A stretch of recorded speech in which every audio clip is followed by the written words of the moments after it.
morning, class. My name is Andy. I'm a firefighter with the Miami-Dade Fire Rescue Department. I'm very pleased to meet all of you today. Mrs. Jessie tells me that Allie, Arden, Lisa, Kendall, Haley, and Jeslyn are all great students, and you're all very curious about fire safety. So today, I'll take a few moments to go over some fire safety tips with you, so you can share them with your mommy and daddy at home. Are you guys ready? Let's do it. Okay, so the first thing I want to go over with you guys is what to do in case of an emergency. In case mommy and daddy are hurt, or there is a fire inside your house, the number we should call is 911. Now remember, 911 is only for real emergencies. It's not for make pretend or to talk to people. It's in case someone is seriously hurt or there's a fire inside your house and you need help. So remember, what's the number we need to call?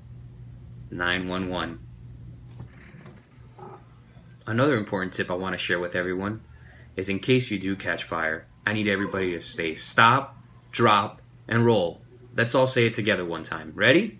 Stop, drop, and roll. So what that means is, in case you do catch fire, everybody needs to stop what they're doing, drop to the ground, and roll around, roll around.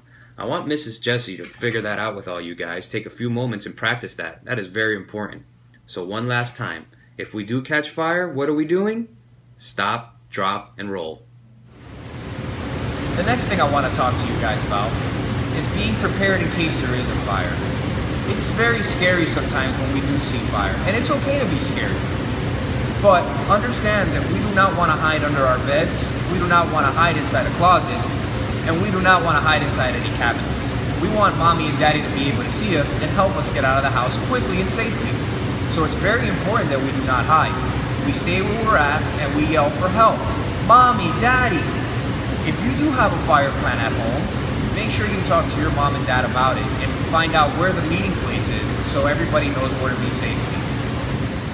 Okay, and for the last tip I want to share with you guys, I want everybody to be very careful when approaching hot things. Hot things can be very, very dangerous. They can burn your skin and it can be very painful.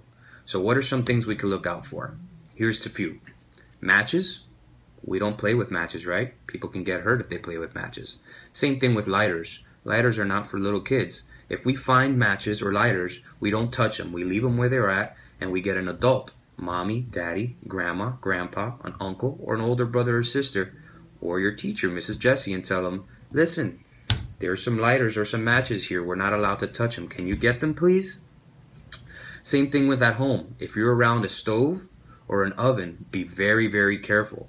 Ovens and stoves are very hot. We use them to cook our food so our food could go yummy and warm in our bellies, but we do not put our hands on them because they can cause us a lot of pain.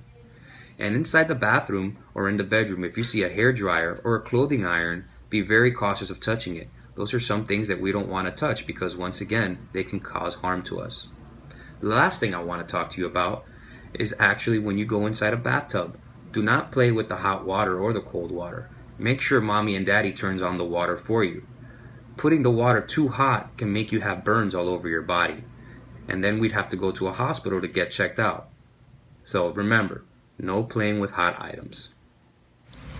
I want to thank all of you for being such great students today. And take a moment to appreciate the fact of fire safety. It's very important to try to stay safe. Fire can be very dangerous, but if we understand the risks, then it makes us better prepared. I want to thank Mrs. Jessie today for allowing me to speak to your class. Thank you guys very much and have a safe day.